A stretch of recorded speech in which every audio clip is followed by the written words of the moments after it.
Hello everyone, welcome to easy engineering classes. So students, हम placement की तैयारी के ऊपर कुछ वीडियोस को कवर कर रहे हैं और इस वीडियो में मैं बेसिकली आपको कुछ जावा के ट्रिकी आउटपुट बेस्ड क्वेश्चंस को डिस्कस करूंगा। सो सिंपल हैं बट थोड़े से ट्रिकी हैं कि उसमें स्टूडेंट्स थोड़ी सी गलती कर देते हैं। सिंपल सा क्वेश्चन होता है और उसमें वो गलत आंसर मार्क कर देते हैं।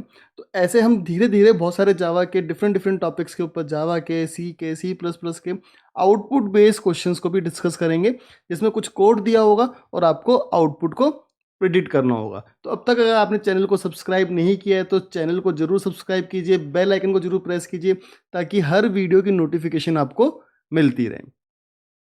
चलो तो वीडियो को शुरू करते हैं और सबसे पहला क्वेश्चन जो मैंने यहाँ पे लिया है बहुत सिंपल क्वेश्चन है। You just have to predict the output. सारे क्वेश्चंस जो हम देखेंगे उसमें आपको आउटपुट को प्रिडिक्ट करना होगा। अब क्वेश्चन यहाँ पे क्या है, एक क्लास हमने बना रखी है, मेन मेथड है और यहाँ पे हमें बताना है system dot out dot println. अगर मैं इस तरह से ई सी इनको कनकेटिनेट करता हूँ तो क्या आउटपुट आएगा आपका। तो आप क्या कर सकते हो, आप नीचे दिए गए कमेंट सेक्शन के अंदर या फिर जो लाइव चैट चल रही है उसके अंदर मुझे इसका आउटपुट बताओ कि आउटपुट क्या आना चाहिए इसका। तो क्या इसका आउटपुट ई सी आएगा कि ये जितने भी यहाँ पे हमने लिखे हैं, ई लेटर लिखा, अल्फ़ाबेट लिखा, एक और ई लिखा, सी लिखा, ये कनकेटिनेट होके ई सी बन जाएगा या फिर इसका आउटपुट कुछ और आएगा। इसका आउटपुट ये नहीं आएगा, ये आप लोग याद रखो, इसका आउटपुट ये नहीं आएगा। क्यों? क्योंकि यहाँ पे हमने इसको सिंगल कोट्स के अंदर लिखा है, इस चीज़ का याद रखना, सिंगल कोट्स के अंदर लिखा है, इसलिए ये ई सी इस तरह से नहीं आएगा। होगा क्या, सिंगल कोट्स में क्या होता है, बेसिकली एस्काई के अंदर कन्वर्जन होगा, ठीक है, एस्काई वैल्यू के अंदर कन्वर्जन होगा और उसके बाद उस एस्काई वैल्यू का सम होगा। तो जो सम होगा एस्काई वैल्यू का वो इसका आउटपुट होगा। उसका करेक्ट आउटपुट आपको मिलेगा 301। आप अपने सिस्टम के ऊपर इसको रन करके देख सकते हो, आपको आउटपुट क्या मिलेगा, 301। तो ये इंपॉर्टेंट पॉइंट था क्योंकि सिंगल कोट्स के अंदर दिया हुआ है। अगर यही चीज़ इस तरह से होती, डबल कोट्स में होती, ई प्लस डबल कोट्स के अंदर सी, तो क्योंकि अब डबल कोट्स के अंदर है, ये एज ए स्ट्रिंग आपको दिख रहा है तो इसका आउटपुट आपको ये मिलता। ठीक है, तो ये बहुत इंपॉर्टेंट पॉइंट है कि अगर सिंगल कोट्स के अंदर दिया हुआ है तो वो क्या होगा, एस्काई के अंदर उसका कन्वर्जन होगा और उसकी वैल्यूज का समेशन होकर आउटपुट आपको देखने को मिलेगा। करने से पहले अनअकैडमी के career as a software developer एक प्रोग्राम के बारे में मैं आपसे बात कर लेता हूं। So it is a very good initiative by Unacademy where you can crack top brand tips on technical and interview round questions, how to join big tech brands आपको मिलेगा, आपका कोड शेप प्रोफाइल किस तरह से आप इंप्रूव कर सकते हो, interviews of top tech leaders आपको देखने को मिलेंगे, पॉपुलर ऐप्स जैसे कि हो गई गूगल हो गया या फिर आपका जोमेटो हो गया, इन सबका आर्किटेक्चर किस तरह से होता है, सब कुछ आपको यहाँ पे समझने को मिलेगा। ये एक यहाँ पे इनका शेड्यूल है पूरा, इसके बारे में हम बात करेंगे। पहले मैं आपको दिखा देता हूँ कि यहाँ पे आप किस तरह से देख सकते हो career as a software developer का। This is the link of the career as a software developer by Unacademy. इसका मैं लिंक आपको डिस्क्रिप्शन में दे दूंगा। What you will get is live classes, access to industry expert, innovative courses, unlimited access आपको मिलेगा यहाँ पे। देयर आर टॉप एजुकेटर्स जो कि कोड शेफ के 7 स्टार कोडर्स हैं, मेजर कंपनीज के अंदर काम करते हैं जैसे कि अमेजन हो गया, गूगल हो गया, इन सब के जो डेवलपर्स हैं, कोडर्स हैं, वो आपको सिखाएंगे यहाँ पे। You can see these are some of the upcoming courses of this particular program. अगर मैं एक कोर्स के बारे में यहाँ से बात करूँ जो कि है एक्सेलरेटिंग डेवलपमेंट बाय अनुज गर्ग, तो आप इनका शेड्यूल देख सकते हो। 28 अगस्त से शुरू हो रहा है। This is the complete schedule जहाँ पे आपको ऊबर के प्रोडक्ट फीचर्स के बारे में देखने को मिलेगा, किस तरह से करते हैं, और ऊबर का क्लोन हम किस तरह से क्रिएट कर सकते हैं, तो वो भी आपको यहाँ पे देखने को मिलेगा। It is a very good initiative. तो ये यहाँ पे पूरा इनका टाइम टेबल। एक तरह से संडे को जो क्लासेस हो रही हैं वो यहाँ पे आपको लिखने को मिलेंगी। वेडनेसडे को यहाँ पे बीटिंग द ऑड्स बाय अर्श गोयल है, थर्सडे को यहाँ पे प्लेसमेंट टिप्स के ऊपर बात है, फ्राइडे को talking tech by Soumyajit, project reviews होंगे यहाँ पे, एंड सैटरडे की क्लासेस का यहाँ पे मैंने पूरा। One of the shows that is starting is a cloud computing Microsoft Azure show which will be aired every Tuesday night at 8 p.m. and the educator is Aditya Kumar, who is a part of Unacademy career as a developer. Subscription option. तो यहाँ पे आपको बहुत सारे cloud computing के जो platforms हैं, जैसे कि अज्योर हो गया, AWS हो गया, GCP हो गया, इन सब का कंपैरिजन मिलेगा, क्या नीड होती है क्लाउड कंप्यूटिंग की वो आपको मिलेगा। और इसका जो सबसे बड़ा बेनिफिट है वो ये है कि आपको लाइव इंटरेक्शन मिलेगा, जो आपको किसी और प्लेटफॉर्म के ऊपर नहीं मिलेगा। तो ज़रूर आप इस शो को देखिएगा, टाइम मैंने आपको बता दिया है और लिंक इस शो का मैं आपको डिस्क्रिप्शन के अंदर दे दूंगा। All of this at just a price of $999 for a year. तो अगर मैं गेट सब्सक्रिप्शन में क्लिक करता हूँ यहाँ पे, तो आप देख सकते हो 999 है। और अगर आप मेरा कोड यूज़ करोगे जो है AM7219, अगर आप इसको यूज़ करते हो तो आपको ये मिलता है सिर्फ 899 में। तो पूरे एक साल का आपको सब्सक्रिप्शन सिर्फ और सिर्फ 899 में यहाँ पे मिल जाएगा। अगेन मेन क्लास है, एक मेन मेथड है, यहाँ पे हमने लिखा है इफ ट्रू देन ब्रेक। ठीक है, इफ ट्रू देन ब्रेक। अब क्या होगा, अब कुछ ही बच्चे कहेंगे कि सर इसमें कुछ नहीं होगा, नथिंग विल हैपन, क्योंकि ट्रू है अगर, ठीक है, ब्रेक यहाँ पे आ गया, बट इसका आउटपुट क्या आएगा, एरर। नाउ एरर क्यों आएगा, क्योंकि ब्रेक को आप इफ के अंदर इस तरह से नहीं लिख सकते। ठीक है, ब्रेक को हम किसके अंदर लिखते हैं, जनरली ब्रेक को हम लिखते हैं लूप्स के अंदर, स्विचेस के अंदर। ठीक है, तो अगर लूप है आपका, स्विच है आपका, तो हम ब्रेक लिखते हैं, ब्रेक या कंटिन्यू, इस तरह से इफ के अंदर हम ब्रेक को नहीं लिखते। अगर आप लिखोगे तो आपको क्या मिलेगा, आपको एरर मिलेगा। क्लियर है, इंपॉर्टेंट पॉइंट है, आपको नोट करके रखना है इस चीज को।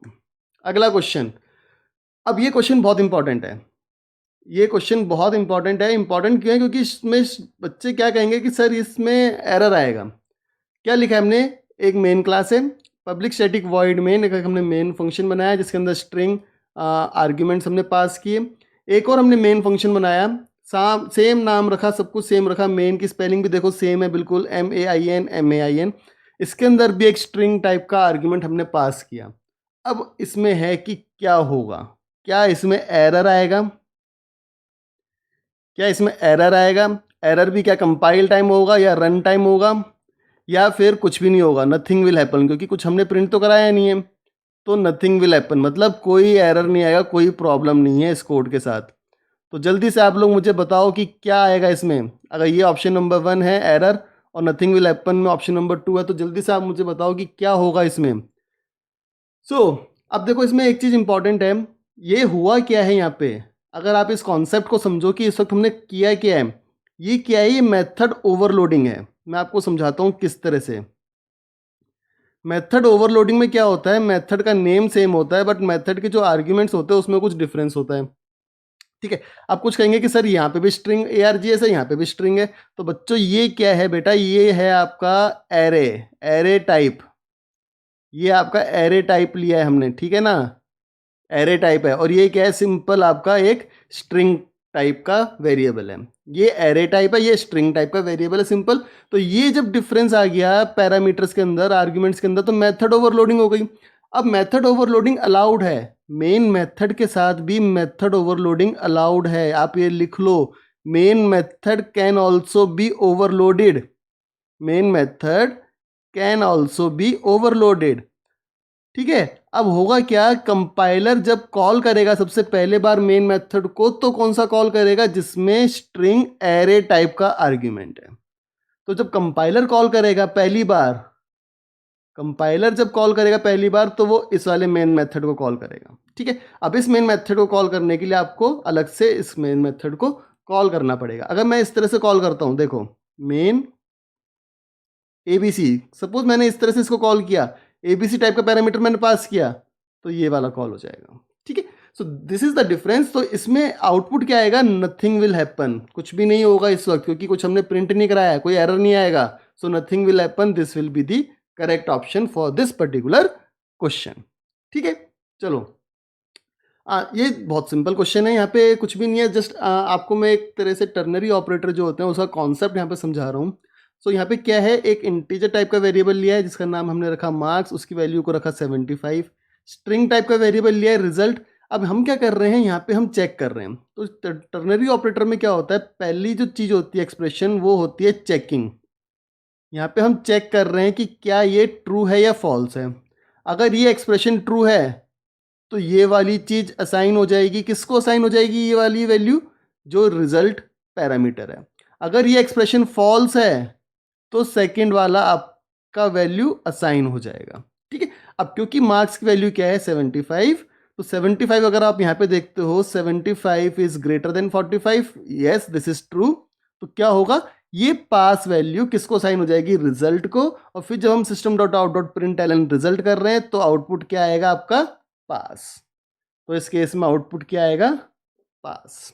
ठीक है, तो ये टर्नरी ऑपरेटर होते हैं, इसका भी कॉन्सेप्ट आपको आना चाहिए कि किस तरह से कौन सी वैल्यू असाइन होती है टर्नरी ऑपरेटर्स के केस में। ओके, सो नेक्स्ट क्वेश्चन देखते हैं। नेक्स्ट क्वेश्चन में क्या किया है हमने, एक इंटीजर टाइप का वेरिएबल लिया है आई, जिसकी वैल्यू हमने रखी 123, स्ट्रिंग टाइप का वेरिएबल लिया एस, और यहाँ पे हमने क्या किया, यहाँ पे हम करने की कोशिश कर रहे हैं टाइप कास्टिंग। यहाँ पे हम करने की कोशिश कर रहे हैं टाइप कास्टिंग, कि आई को स्ट्रिंग में कन्वर्ट करने की कोशिश कर रहा हूँ मैं यहाँ पे। ठीक है, देन स्ट्रिंग एक वेरिएबल लिया टेम्प, जिसकी वैल्यू दी मैंने, देन एक इंटीजर टाइप का वेरिएबल लिया, और यहाँ पे भी हम क्या कर रहे हैं, टाइप कास्टिंग कर रहे हैं। यहाँ पे हम क्या करने की कोशिश कर रहे हैं, स्ट्रिंग टू इंट, यहाँ पे हम करने की कोशिश कर रहे हैं स्ट्रिंग को इंट में कन्वर्ट, और इधर क्या कर रहे थे, हम इंट को स्ट्रिंग में कन्वर्ट करने की कोशिश कर रहे थे, और नीचे हमने दोनों को बस ऐड करके प्रिंट कराया। अब आउटपुट क्या आएगा, आउटपुट इसमें आएगा एरर, क्योंकि इनकम्पैटिबल टाइप्स है। ठीक है, इनकम्पैटिबल टाइप्स है, आप इंट से स्ट्रिंग और स्ट्रिंग से int directly type conversion use करके नहीं कर सकते। ठीक है, दिस इज नॉट अलाउड। इस तरह से नहीं कर सकते कि आपने ये लिखा और आपका हो गया, इस तरह से नहीं कर सकते। ठीक है, तो अगर स्ट्रिंग से इंट करना है तो क्या करते हैं हम, इंटीजर डॉट पार्स इंट। ठीक है, इंटीजर डॉट पार्स इंट करते हैं अगर स्ट्रिंग से इंटीजर करना है। अगर इंटीजर से स्ट्रिंग करना है तो क्या करेंगे, स्ट्रिंग डॉट वैल्यू ऑफ। तो ये वाले 2 पॉइंट्स भी आपको आने चाहिए, स्ट्रिंग डॉट वैल्यू ऑफ, इसको यूज करेंगे। अगर डायरेक्टली कर रहे हो तो एरर है इनकम्पैटिबल टाइप्स का। ठीक है, चलो अगला क्वेश्चन, अगेन इंपॉर्टेंट क्वेश्चन है क्योंकि सिंपल क्वेश्चन है, बट अगेन बच्चे इसमें थोड़ी सी गलती कर देते हैं। क्वेश्चन में क्या है, एक एक्सप्रेशन आपको दिया है और आपसे पूछा गया है कि इसका आउटपुट क्या आएगा। ठीक है, अब देखो 100 डिवाइडेड बाई 20.0 किया है। ठीक है, 100 डिवाइडेड बाई 20.0 किया है, तो इसका आउटपुट क्या आएगा, इसका आउटपुट क्या 5 आएगा या 5.0 आएगा, ये इंपॉर्टेंट है इसमें। देखो सिंपल यही चीज़ इंपॉर्टेंट है इसमें कि क्या आएगा, तो आएगा 5.0, क्योंकि हम किससे डिवाइड कर रहे हैं 20.0 से। अगर आप इसको लेके चलते हो कि डबल वैल्यू है तो पूरा का पूरा एक्सप्रेशन भी आपका डबल हो जाएगा। ठीक है, अब 5.0 को मल्टीप्लाई किया गया किससे, इंटीजर डॉट पार्सेंट, ये स्ट्रिंग वैल्यू थी, इसको हमने कन्वर्ट कर दिया इंटीजर में, तो ये हो गया 4। तो ये कितना हो जाएगा अब 20.0, क्योंकि डबल का जो प्रिसीजन होता है वो इंट से बड़ा होता है, इसलिए हमेशा पूरा एक्सप्रेशन, अब इस केस में क्योंकि डबल यहाँ पे इन्वॉल्व हो गया, पूरा का पूरा एक्सप्रेशन आपका डबल के उसमें ही कन्वर्ट होगा। ठीक है, ये चीज़ आपकी इंपॉर्टेंट है। यहाँ पे 20.0 में क्या ऐड किया गया 60, तो क्या हो जाएगा ये 80.0। तो आउटपुट आपका आएगा 80.0। अगर इसमें ऑप्शन ये होती 80.0 तो आप किसको मार्क करोगे 80.0। यही इंपॉर्टेंट पॉइंट है, यही ट्रिकी पॉइंट है इस क्वेश्चन का। 80 आएगा, अगर आप सीधा मैग्नीट्यूड की बात करो तो 80 आएगा, 80 आएगा, बट उसका जो टाइप कास्ट है, जो उसका प्रिसीजन है, वो इसमें ये वाला जो वैल्यू है वो डिटरमाइन करेगा। ठीक है, तो ये चीज़ यहाँ पे इंपॉर्टेंट है। यहाँ पे पहला क्वेश्चन हमने यहाँ पे ये लिया है, एक हमने यहाँ पे क्या किया है, क्लास बनाई है जिसका नाम रखा है टेस्टिंग कंस्ट्रक्टर। एक यहाँ पे हमने लिखा है वॉइड टेस्टिंग कंस्ट्रक्टर, इसके अंदर system dot out dot println Amsterdam print किया गया है। Then testing constructor system dot out dot println Antarctica public static void main, और यहाँ पे हमने इस क्लास का टेस्टिंग कंस्ट्रक्टर क्लास का एक ऑब्जेक्ट क्रिएट किया है। अब यहाँ पे है कि आपका आउटपुट क्या आएगा। ठीक है, आउटपुट क्या आएगा ये आपको बताना है। क्या आउटपुट एम्स्टरडम प्रिंट होगा, क्या आउटपुट अंटार्कटिका प्रिंट होगा, या दोनों प्रिंट होंगे। तो जल्दी से आप मुझे लाइव चैट के अंदर कमेंट बॉक्स के अंदर इसका आउटपुट बताइए कि क्या इसका आउटपुट आना चाहिए।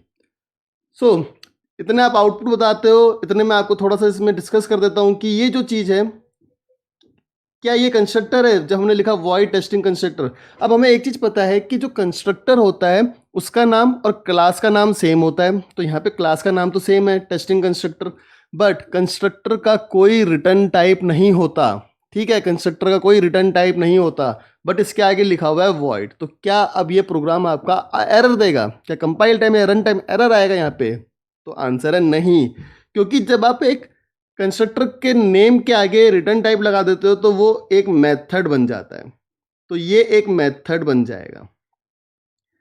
ओके, और ये क्या है? ये आपका कंस्ट्रक्टर है। अब होता क्या है कि जब भी आप ऑब्जेक्ट क्रिएट करते हो, क्या कॉल होता है? कंस्ट्रक्टर कॉल होता है। तो क्या चीज कॉल होगी? ये वाला कंस्ट्रक्टर कॉल होगा यहाँ से। तो कंस्ट्रक्टर जब कॉल हुआ तो क्या प्रिंट होना चाहिए? अंटार्कटिका। तो इसका जो आउटपुट आएगा वो क्या आएगा? अंटार्कटिका। अब कुछ स्टूडेंट्स पूछेंगे कि सर ठीक है, हमने कंस्ट्रक्टर तो यहाँ पे कॉल कर लिया जब ऑब्जेक्ट क्रिएट किया, बट हम मेथड को कैसे कॉल करेंगे? तो बेटा अगर यहाँ पे लिखा होता टीसी डॉट टेस्टिंग कंस्ट्रक्टर, मतलब हमने ऑब्जेक्ट से कॉल किया, अगर हमने लिखा होता ना टीसी डॉट टेस्टिंग कंस्ट्रक्टर, तो इस वक्त क्या कॉल होता? तो इस वक्त आपका मेथड कॉल होता। ठीक है, बट इस पर्टिकुलर क्वेश्चन के अंदर आउटपुट क्या आएगा? अंटार्कटिका। क्लियर है सबको ये चीज? ठीक है, चलो तो आगे बढ़ते हैं और अगला क्वेश्चन देखते हैं। हमारा यहाँ पे है पब्लिक क्लास कंस्ट्रक्टर एक हमने बनाई, क्लास का नाम हमने रखा कंस्ट्रक्टर 2, एक वेरिएबल है जिसकी वैल्यू है 10, then constructor int count system dot out dot println count is equals to plus count, then main function हमने यहाँ पे बनाया, मेन मेथड सॉरी, एंड इस क्लास का एक ऑब्जेक्ट हमने यहाँ पे क्रिएट किया है। अगेन अब सवाल है कि आउटपुट यहाँ पे क्या आएगा? ठीक है, सवाल है कि आउटपुट यहाँ पे क्या आएगा?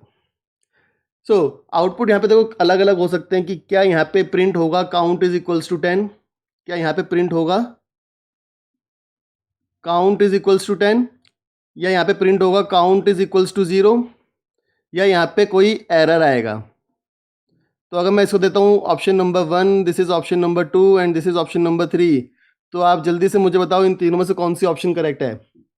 सो अगर आप इसका आउटपुट देखते हो तो यहाँ पे एरर आ रहा है। क्या कोई स्टूडेंट है जो मुझे बता सकता है कि इसमें एरर क्यों आया? इस पूरे प्रोग्राम में एरर कहाँ पे है? क्या कोई है जो बता सकता है? कोई है जो कमेंट्स करके बताएगा मुझे या लाइव चैट के अंदर बताएगा कि इसमें एरर क्यों आया? तो इसमें एरर क्यों आया है? क्योंकि यहाँ पे हमने क्या किया बेटा, देखो ध्यान से देखना, ये क्या है हमारा? ये है पैरामीटराइज कंस्ट्रक्टर। ठीक है, क्योंकि हमने इस कंस्ट्रक्टर के अंदर पैरामीटर पास किए हैं, तो ये है पैरामीटराइज कंस्ट्रक्टर।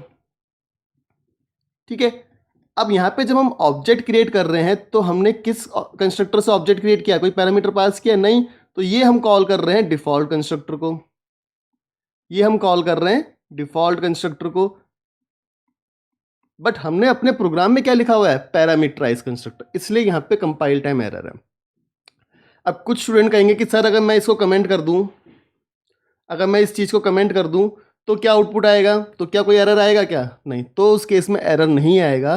देखो याद रखना, अगर आपने कोई भी कंस्ट्रक्टर नहीं लिखा, अगर आपने कोई भी कंस्ट्रक्टर नहीं लिखा तो आपको डिफॉल्ट लिखने की भी जरूरत नहीं है। याद रखना इस चीज़ को, अगर आपने कुछ भी नहीं लिखा, कोई कंस्ट्रक्टर नहीं लिखा, तो डिफॉल्ट लिखने की जरूरत नहीं है, जावा उसको अपने आप प्रोवाइड करता है। बट अगर आपने पैरामीटराइज लिखा है तो आप डिफॉल्ट कंस्ट्रक्टर से ऑब्जेक्ट तब तक नहीं बना सकते जब तक आपने डिफॉल्ट कंस्ट्रक्टर को खुद से अपने कोड के अंदर ना लिखा हो। ठीक है, तब तक नहीं बना सकते। अगर आपने पैरामीटराइज लिख दिया तो डिफॉल्ट से आप ऑब्जेक्ट नहीं क्रिएट कर सकते, इसलिए यहाँ पे कंपाइल टाइम एरर है। चलो अगर ये क्लियर है तो नेक्स्ट क्वेश्चन के ऊपर पहुंचते हैं। अगर इसमें फिर भी डाउट है तो आप मुझे कमेंट सेक्शन के अंदर बताओ, मैं आपका उस डाउट को एक अलग से वीडियो के अंदर क्लियर कर दूंगा। चलो इसका आउटपुट मुझे बताओ, क्वेश्चन देखो, कोड देखो and tell me the output of this particular code. Class बनाई है, एक वेरिएबल बनाया है बर्ड्स जिसकी वैल्यू रखी है 10, कंस्ट्रक्टर बनाया, दिस लिखा, उसके अंदर पास कर दिया 20, एक और कंस्ट्रक्टर बनाया यहाँ पे जिसको हमने बनाया पैरामीटराइज कंस्ट्रक्टर। ठीक है, एंड यहाँ पे हमने लिखा system dot dot dot println birds is equals to birds variable की वैल्यू प्रिंट कराई है, मेन मेथड है, ऑब्जेक्ट हमने यहाँ पे क्रिएट किया है। आउटपुट यहाँ पे क्या आना चाहिए आपको ये हमें बताना है इस वक्त। चलो जल्दी से आउटपुट बताओ, इसमें क्या आएगा? लाइव चैट के अंदर कमेंट के अंदर लिख के बताओ मुझे इसका आउटपुट क्या आना चाहिए। तो आउटपुट देखो बेटा आएगा यहाँ पे बर्ड्स इज इक्वल्स टू 20। अब किस तरह से ये हुआ वो मैं आपको बताता हूँ। हमने यहाँ पे ऑब्जेक्ट क्रिएट किया। ऑब्जेक्ट क्रिएट करते टाइम मैंने किसको यूज़ किया? डिफ़ॉल्ट कंस्ट्रक्टर को। ठीक है, ऑब्जेक्ट क्रिएट करते टाइम मैंने किसको यूज़ किया? डिफ़ॉल्ट, यानी कि डिफ़ॉल्ट कंस्ट्रक्टर वाला आपका ब्लॉक कॉल होगा। तो यानी अब आपका ये वाला चीज़ कॉल हो गई। ठीक है, यहाँ पे आए, यहाँ पे क्या लिखा है? दिस से क्या होता है? करंट क्लास का कंस्ट्रक्टर कॉल होता है। करंट क्लास कंस्ट्रक्टर कॉल होगा और इसके अंदर हमने क्या पास किया है? 20, यानी कि मैंने एक इंटीजर टाइप का आर्ग्यूमेंट पास किया है। अब देखो कि इस पर्टिकुलर लाइन की डेफिनेशन किस कोड से मैच कर रही है। दिस से क्या कॉल हो रहा है? कंस्ट्रक्टर, जिसके अंदर एक हमने इंटीजर टाइप का आर्ग्यूमेंट पास किया है, तो किससे मैच करेगी? इससे मैच करेगी। और ये 20 की वैल्यू अब किसके अंदर आ जाएगी? इस बर्ड्स के अंदर। इस बर्ड्स के अंदर क्या वैल्यू आ जाएगी? 20, क्योंकि मैंने 20 पास किया था। ठीक है, अब इसको मत याद रखना कि यहाँ पे भी इंट बर्ड्स की वैल्यू 10 है, बट जब हमने पास किया और ये लोकल एक और इंट बर्ड्स हमने बना दिया इस कंस्ट्रक्टर के अंदर, तो ये वाला जो 10 है ये नहीं यूज होगा, ये जो हमने पास किया है 20 ये यूज होगा। और यहाँ पे हमने क्या लिखा? System dot out dot println birds is equals to birds, variable है, दिस इज वेरिएबल और इसकी वैल्यू क्या है? 20, इसलिए आउटपुट क्या आएगा इसमें? Birds is equals to 20। Clear है? तो अगला क्वेश्चन देखते हैं। चलो जल्दी से इसका आउटपुट बताओ कि इसका आउटपुट क्या आना चाहिए। क्वेश्चन को जरा ध्यान से पढ़ो और देखो कि इसका आउटपुट अब आपके पास क्या आना चाहिए। अगेन एक क्लास है, कंस्ट्रक्टर है, जिसके अंदर बूलियन टाइप का हमने आर्गुमेंट पास किया, system dot out dot println किया, मॉडर्म इज इक्वल्स टू इस वेरिएबल की वैल्यू को प्रिंट कराया। देन एक और कंस्ट्रक्टर जिसमें हमने फ्लोट टाइप का आर्गुमेंट पास किया है and system dot out dot println, यहाँ पे हमने ए की वैल्यू को प्रिंट कराया एंड दो ऑब्जेक्ट्स हमने क्रिएट किए। एक में हमने पास किया 50, अब इतना ध्यान रखना मैंने यहाँ पे इंटीजर टाइप का पास किया है, और एक में हमने पास किया है फॉल्स, ये तो है बूलियन टाइप का। अब आउटपुट क्या आएगा? अगेन अब आप देखो आउटपुट क्या आएगा। मैं आपको कह रहा हूं कि क्या इसमें कोई एरर आएगा?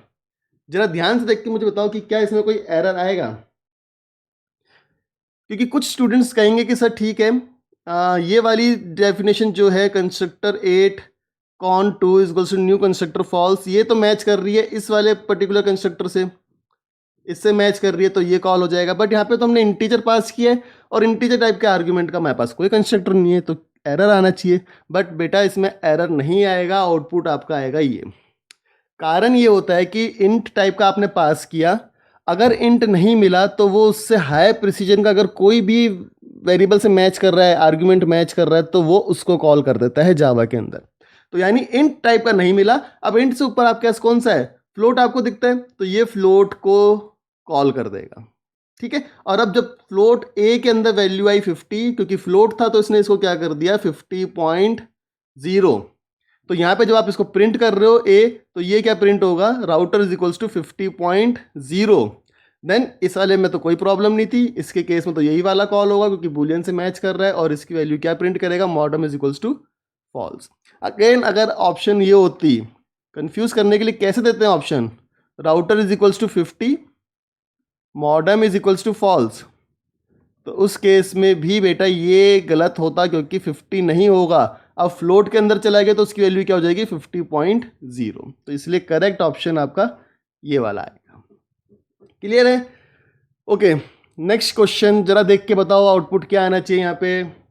सो एक क्लास बनाई, कंस्ट्रक्टर बनाया, कंस्ट्रक्टर से एक मेथड को हमने कॉल किया है। अब ये ध्यान देना, अगर आपको जावा अच्छे से आती है तो हम एक नॉन स्टैटिक मेथड को डायरेक्टली कॉल नहीं कर सकते, ये हम सबको पता है, हमें ऑब्जेक्ट के थ्रू कॉल करना होता है। ठीक है, ये सब हमको पता है।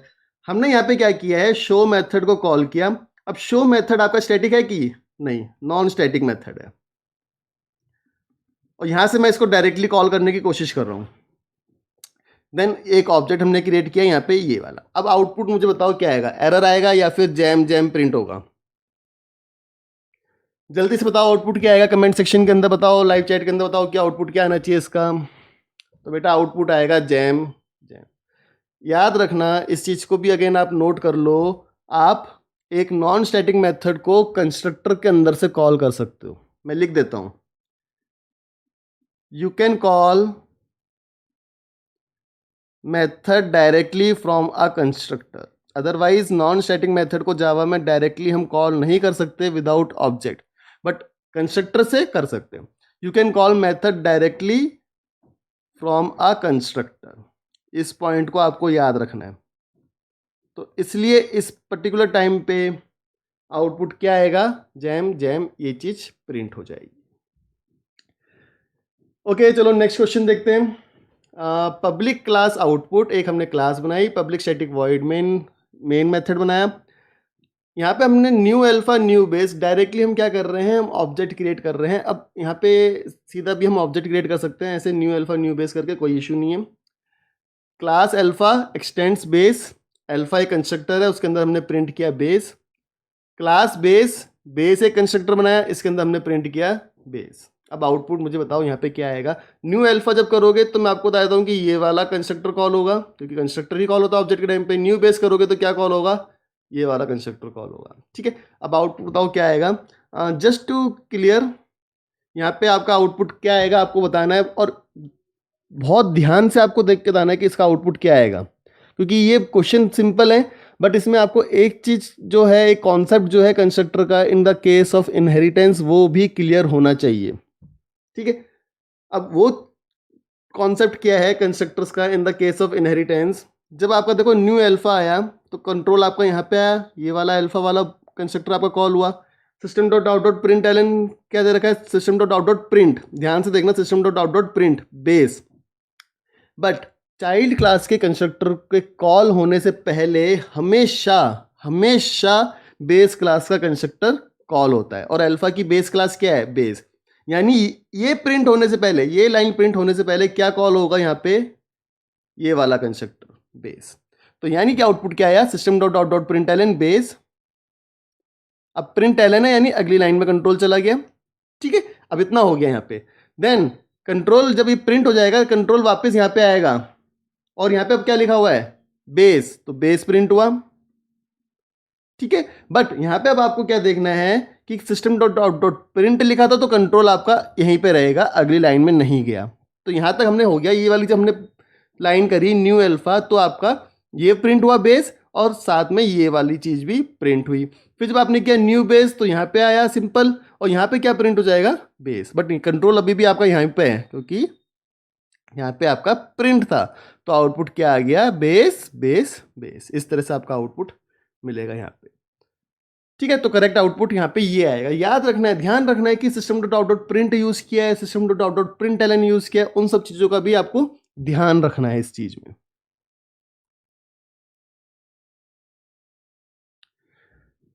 चलो अगला क्वेश्चन देखते हैं। चलो देखो और उसका आउटपुट बताओ कि आउटपुट क्या आना चाहिए इस पर्टिकुलर क्वेश्चन का। थोड़ा ध्यान से देखो और आउटपुट मुझे बताओ इसका क्या आउटपुट आना चाहिए। एक क्लास है, public class output, main method है, हमने काउंट क्लास का ऑब्जेक्ट यहाँ पे क्रिएट किया है। मैंने आउटपुट क्लास का ऑब्जेक्ट क्रिएट नहीं किया, मैंने काउंट क्लास का ऑब्जेक्ट यहाँ पे क्रिएट किया है, और उससे मैंने टी डॉट काउंट एक मेथड कॉल किया है। ठीक है, टी डॉट काउंट एक मैंने मेथड कॉल किया है। देन एक क्लास काउंट बनाई जो एक्सटेंड कर रही है काउंट टू क्लास को। ठीक है, और इसके अंदर एक कंस्ट्रक्टर है, ब्लैंक कंस्ट्रक्टर है, कोई भी हमने चीज़ यहाँ पे नहीं लिखी है। देन वॉइड काउंट मेथड जो है वो काउंट टू क्लास के अंदर बनाया है, और इसके अंदर हमने कुछ यहाँ पे एक लूप के द्वारा एक कोड लिखा है। अब आउटपुट क्या आएगा, बहुत ध्यान से देखो। ऑब्जेक्ट मैंने क्रिएट किया काउंट क्लास का, मेथड मैंने कॉल किया काउंट टू क्लास का। क्या एरर आना चाहिए, ऑब्जेक्ट है काउंट क्लास का, मेथड है काउंट टू क्लास का, एरर आना चाहिए क्या, थोड़ा सोच के बताओ, एरर आना चाहिए। तो एरर नहीं आएगा, एरर नहीं आएगा, क्योंकि देखो हो क्या रहा है, जब आपने काउंट क्लास के अंदर काउंट टू क्लास को एक्सटेंड किया तो ये वाला जो मेथड है वॉइड काउंट मेथड, ये भी आपका इनहेरिट होके कहाँ पे आ जाएगा, काउंट क्लास के अंदर। या आप इसको इस तरह से भी समझ सकते हो, जब मैंने काउंट क्लास के ऑब्जेक्ट से इस काउंट मेथड को कॉल किया तो सबसे पहले वो डेफिनेशन को सर्च करेगा यहाँ पे काउंट मेथड की। अगर यहाँ पे नहीं मिलती तो इमीडिएट पेरेंट क्लास के अंदर सर्च करेगा, तो कहाँ पे जाएगा, यहाँ पे, और यहाँ पे इसको मिल गई तो वो इस चीज़ को अब एग्जीक्यूट करेगा। तो इस क्वेश्चन में सीधी सी अब क्या करना है आपको, इसका आउटपुट आपको प्रेडिक्ट करना है। तो सिंपल सी चीज़ है, एक्स की वैल्यू 0 है तो 0 प्रिंट होगा पहले। अब उसके बाद 2 बार x को इंक्रीमेंट किया गया, x plus plus x plus plus, तो यानी प्रिंट होने के बाद, क्योंकि हमने पोस्ट इंक्रीमेंट को यूज़ किया, प्रिंट होने के बाद, तो अब x की वैल्यू क्या हो जाएगी 2, क्योंकि 2 बार इंक्रीमेंट हुआ है तो क्या प्रिंट होगा 2। देन अगेन 2 बार इंक्रीमेंट हुआ तो x की वैल्यू क्या हो जाएगी 4, अगेन 2 बार इंक्रीमेंट हुआ तो x की वैल्यू क्या हो जाएगी 6, और हमें यहीं तक रन करना है क्योंकि x<7 हमें यहाँ पे कंडीशन दे रखी है। तो आउटपुट क्या आएगा, आउटपुट इज इक्वल्स टू 0 2 4 6, ये चीज। अब यहाँ पे कौन सा कॉन्सेप्ट आपका क्लियर हुआ कि चाइल्ड क्लास के ऑब्जेक्ट से आप पेरेंट क्लास के मेथड को कॉल कर सकते हो। ये वाला आपका जो कॉन्सेप्ट है कंस्ट्रक्टर का, वो इस पर्टिकुलर आउटपुट बेस्ड क्वेश्चन से आपका क्लियर हो जाता है। चलो नेक्स्ट क्वेश्चन और देख के बताओ कि आउटपुट क्या आना चाहिए इस केस में। एक क्लास बनाई है हमने पब्लिक क्लास टेस्ट, यहाँ पे एक हमने बनाया public test system dot out dot print F 1, एक हमने बनाया न्यू टेस्ट जिसके अंदर वैल्यू मैंने दी 10, again system dot out dot print F 5 को प्रिंट कराया।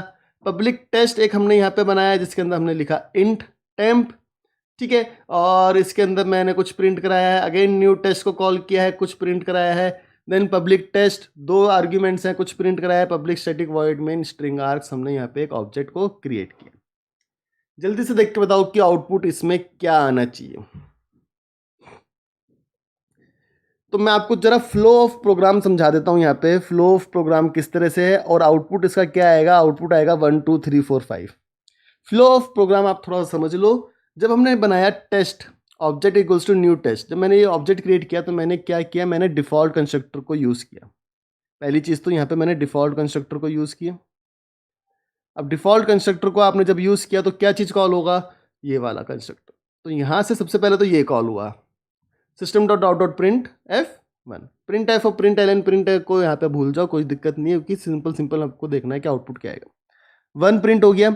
उसके बाद मैंने क्या किया, न्यू टेस्ट एक और ऑब्जेक्ट बनाया मैंने यहाँ पे और उसके अंदर मैंने पास कर दी वैल्यू 10। अब एक सिंगल मैंने इंटीजर टाइप का आर्गुमेंट पास किया, तो किसकी डेफिनेशन को सर्च करेगा, जिसमें सिंगल एक इंटीजर टाइप का आर्गुमेंट आपको दे रखा है, वो कंस्ट्रक्टर यहाँ पे सर्च करेगा। तो वो आपको कहाँ पे मिलता है, ये वाली चीज़, यानी इससे अब आपका ये कॉल हो गया। इसके अंदर आए system dot out dot print F 2 print हो गया, कोई दिक्कत नहीं। अब एक और मैंने ऑब्जेक्ट क्रिएट किया न्यू टेस्ट, 2 आर्ग्यूमेंट्स दिए। 2 आर्ग्यूमेंट्स वाला कौन सा कंस्ट्रक्टर है यहाँ पे, ये वाला। तो यहाँ पे आए, क्या प्रिंट हो गया, system dot out dot print F 3। अब वापस जब होगा, जब वापस जाएगा तो कैसे होगा, यहाँ से ये कॉल हुआ था तो जब ये प्रिंट हो गया तो वापस कहाँ पे आएगा, इधर। क्या प्रिंट हो गया, 4। अगेन जब ये खत्म हो गया तो वापस कहाँ पे जाएगा, इधर। क्या प्रिंट होगा, 5। तो आपका आउटपुट क्या आएगा, 1 2 3 4 5। क्लियर है। चलो एक और क्वेश्चन है यहाँ पे और देख के बताओ क्या आउटपुट यहाँ पे क्या आना चाहिए। एक बेस क्लास बनाई, इसके अंदर मैंने एक स्ट्रिंग टाइप का एक वेरिएबल बनाया जिसकी वैल्यू मैंने रखी सुपर क्लास। कंस्ट्रक्टर बनाया जिसके अंदर प्रिंट कराया 1। डिराइव क्लास है जिसने एक्सटेंड किया बेस क्लास को। डिराइव क्लास का कंस्ट्रक्टर यहाँ पे प्रिंट कराया 2। इसके नीचे मैंने लिखा सुपर और यहाँ पे मैंने डिराइव क्लास का ऑब्जेक्ट क्रिएट किया है। ऑप्शन में आपको देता हूँ, क्या आउटपुट आएगा, ये 1 2 2 1 या एरर। अगर ये ऑप्शन नंबर 1 है, ये ऑप्शन नंबर 2 है, ये ऑप्शन नंबर 3 है, तो आप मुझे बताओ क्या आउटपुट यहाँ पे आना चाहिए 1 2 3 में से। क्या पहले 1 प्रिंट होगा फिर 2 प्रिंट होगा, या पहले 2 प्रिंट होगा फिर 1 प्रिंट होगा, या कोई एरर है यहाँ पे। जल्दी से बताओ कि क्या होना चाहिए यहाँ पे। यहाँ पे भी एक आपका कंस्ट्रक्टर का एक बहुत ही इंपॉर्टेंट पॉइंट क्लियर होने वाला है, बट आपको आउटपुट मुझे बताना है कि क्या आएगा इस केस में। तो आउटपुट में देखो जो प्रॉब्लम है ना वो यहाँ पे है, ये जो सुपर मैंने लिखा है। सुपर आप लिख सकते हो किसी भी कंस्ट्रक्टर के अंदर, कोई इशू नहीं है, बट इतना याद रखना super should be the first statement. अगर आप लिखते हो, नहीं लिखते तो जावा ऑटोमेटिकली लिख देता है पहली स्टेटमेंट, बट अगर आप लिख रहे हो so it should be the first statement. पहली स्टेटमेंट होनी चाहिए, पहली ही होनी चाहिए, ये नहीं कि आप सेकंड नंबर पे लिखोगे। तो ये जो चीज़ है ये प्रॉब्लम है, इसलिए यहाँ पे कंपाइलेशन एरर आएगा। क्लियर है। चलो तो बेटा अभी आज की क्लास में हमने इतना ही देखना है, जिसमें हमने कंस्ट्रक्टर के काफ़ी सारे आउटपुट बेस्ड क्वेश्चंस को सॉल्व किया है। काफ़ी सारे कॉन्सेप्ट जो थे कंस्ट्रक्टर के वो आपके क्लियर हो गए होंगे। इससे अगले वीडियो के अंदर भी मैं आपको ऐसे ही कुछ आउटपुट बेस्ड क्वेश्चंस को डिस्कस करूंगा जावा के। सो अगर आपने चैनल को सब्सक्राइब नहीं किया है, चैनल को जरूर सब्सक्राइब कीजिए, बेल आइकन को जरूर प्रेस कीजिए ताकि ऐसे सारे वीडियोज़ की नोटिफिकेशन आपको मिलती रहे। Thank you.